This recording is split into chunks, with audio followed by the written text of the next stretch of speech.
Sa tingin ninyo ano kayang luto ito? Ano kayang ulam 'to? Ayan, ituturo ko sa inyo kung paano lutuin 'tong ating kalderetang corned beef. Napakadali lang at masasabi kong masarap 'to. Ayan, para sa mga nagtitipid diyan, ayan po ang ating lulutuin. Corned beef na kaldereta para sa mga wala pong budget pang kaldereta. Ito muna ang inyong gawin, okay?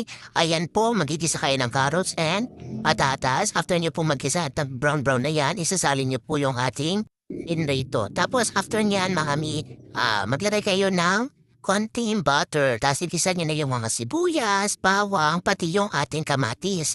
Ayan, igisa-gisa nyo lang hanggang sa maluto, okay? Tapos sa kanyo ilalagay yung ating corned beef. Ayan, napakadali lang niyang open. Tapos, ang gagawin ninyo, after nyo ilagay yan, halu-haluin ninyo, tapos lagyan nyo ng konting sabaw.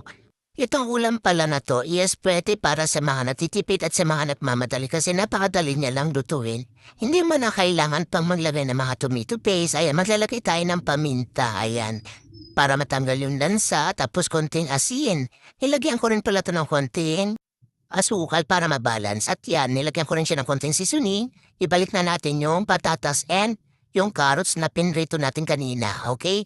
Konting halo-halo, medyo pasipsipin natin yung sabaw para malinamnam yan. Ayan, yun yung sekreto ng pagluluto ng ating corned beef para malinamnam.